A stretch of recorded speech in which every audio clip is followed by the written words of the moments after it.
आज हम बताने की कोशिश करेंगे कि ऊपर वाला है कौन और भाग्य कैसे काम करता है। हम जो यहाँ खड़े हैं,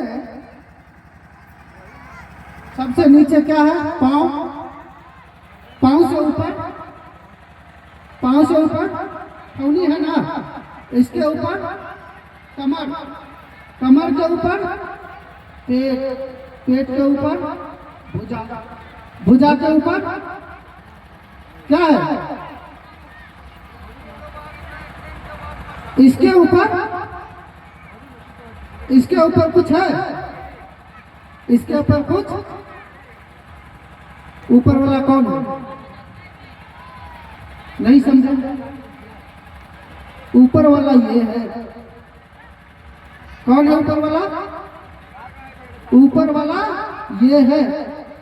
इसी का देन है जो आज जहाज उड़ता है। किसका देन है? माइंड का ना, इसका कमाल है ना। जिस मैप से आज हम बोल रहे हैं, ये भी किसका कमाल है? इसका कमाल है ना। क्या जितने आप आविष्कार देख रहे हैं, किसका कमाल है? इसका कमाल है ना। जिस मंदिर में हम आप घंटा डराने जाते हैं, जिस मंदिर से हम कामना करते हैं, उस मंदिर में जानते हैं पुजारी मंदिर पर काली जी पर विश्वास नहीं करता है। वो किस पर विश्वास करता है? सीसीटीवी कैमरा लगा देता है। विज्ञान उस मंदिर में कौन काम कर रहा है? विज्ञान कैमरा लगा देता है कि चोरी ना हो। कैमरा लगाते हुए पर भी चोरी हो जाता है। जहां हम आप ज्यादा भाग रहे हैं ना, आप न्यूज उठा करके देख लीजिएगा। प्रत्येक सप्ताह मंदिर में बलात्कार हो रहा है। क्या हो रहा है बलात्कार?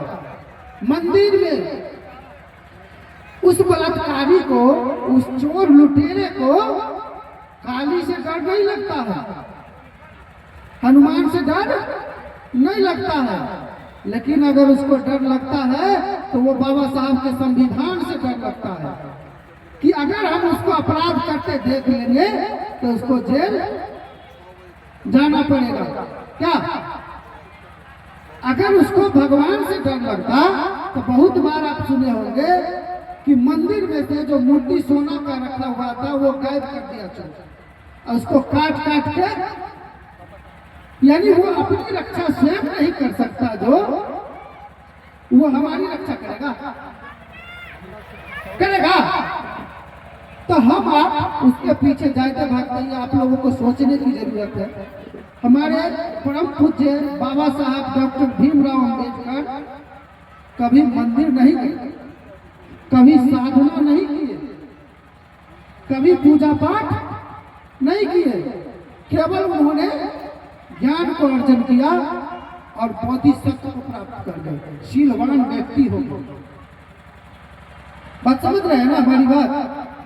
हम पूजा करें या न करें ये मायने नहीं है। हम साधना करें या न करें ये मायने नहीं रखता है। मायने रखता है कि आप सिद्धांतवादी हैं या नहीं है, चोरी करने से विरक्त है या नहीं है, बेईमानी करने से, नशा से विरक्त है कि नहीं है, तो आप शीलवान हो जाएंगे। मंदिर में घंटा बजा लीजिए, साधना कर लीजिए, पहाड़ पर जाकर मंत्र जप लीजिए, कभी आप शीलवान नहीं हो सकते हैं। जब तक हम अपने आचरण को नहीं बदलेंगे तब तक हम शीलवान नहीं हो सकते हैं। चलिए, पहले के समय में क्या कहता था लोग? राजा रानी के पेट से पैदा लेता था ना, यानी राजा का ही बेटा राजा बनेगा, फिर राजा का बेटा राजा बनेगा, फिर राजा का बेटा राजा बनेगा। यानी रानी के पेट से राजा पैदा लेता था। और इसको हम लोगों को क्या पता था? ये भगवान ने ही राजा बना के भेजा है। उसको बाबा साहब क्या किए जाते हैं? रानी को नसबंदी कर दिया। अब राजा पैदा होना, कुल भगवान फिरार हो गए, राजा पैदा होना बंद हो गया। और बाबा साहब हमको हथियार दे दिए कि तुम राजा चुनो, हम वोट गिराते हैं और राजा चुनते हैं। उसमें हम भी राजा बन सकते हैं, आप भी बन सकते हैं, कोई भी बन सकता है। आज हमारे समाज के लोग मुखिया बन रहा है ना, विधायक बन रहा है ना, वार्ड सदस्य बन रहा है ना, जिला परिषद बन रहा है ना, ये अधिकार हमको बाबा साहब ने दिया। इतने हजारों साल से कोई नहीं दिया, ये हमारे बाबा साहब ने दिया। चलिए, कुछ समाज को यहाँ इस बातों से ठेस लगा होगा, लेकिन आपके बीच ये बात रखना हमारा जरूरी था। एक बात और रख देते हैं, संत महात्मा हमारे समाज में चल रहे हैं कंठी लेकर के, वो जानते हैं वो और छुआछूत करते हैं। हमारे घर में मान लीजिए कि हमारी माँ कंठी ले ली, अब वो कहेगी उस गिलास में हम पानी नहीं पिएंगे, उसमें हम ये नहीं करेंगे, उसमें वो नहीं करेंगे। नॉलेज है नहीं, कंठी क्यों लेना चाहिए, कंठी क्या जरूरत है, कंठी चला क्यों, कंठी की क्या आवश्यकता है, किसी को पता नहीं है। इतने सारे संत हैं, खाली पूछ लीजिए कि आप जो ये कंठी लिए हैं, ये कंठी की आपको क्या जरूरत था, नहीं बताऊंगा। तुलसीदास जी कंठी चलाए, तुलसीदास जी क्यों कंठी चलाए, पूछ लीजिए, पता नहीं। लेकिन आज हम आप लोगों को बता देते हैं, सुन लीजिए, जान लीजिए, ताकि दूसरे को भी बताएंगे आप। कंठी की परंपरा क्यों चला? कंठी की परंपरा इसलिए चला क्योंकि हमारा समाज पहले जानवर को ही मार के खाता था। अन्न बहुत कम उगता था, फल फूल खाते थे, जानवर को ही मार करके खाते थे।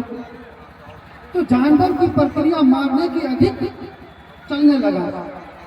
तो जब ये संत जो आए तो इनको लगा कि अगर इस तरह से जानवर को मार के खाते रहेगा तो इस प्रकृति में जानवर नहीं बचेगा। बचेगा नहीं बचेगा।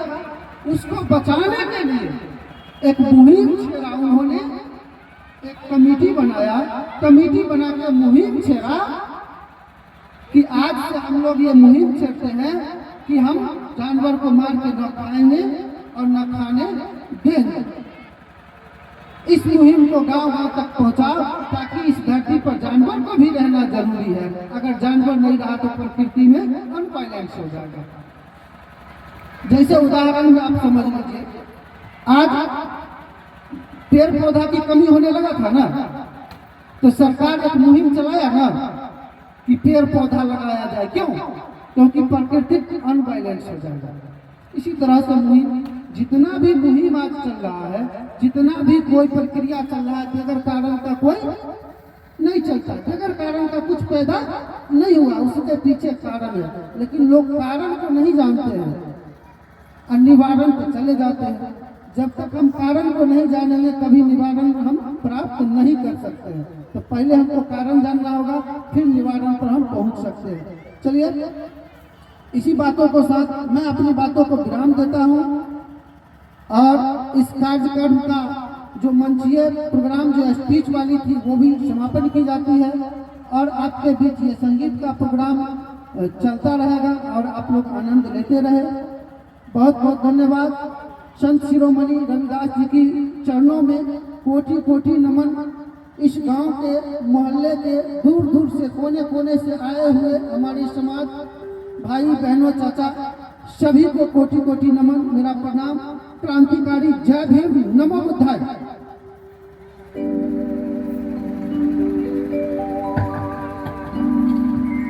है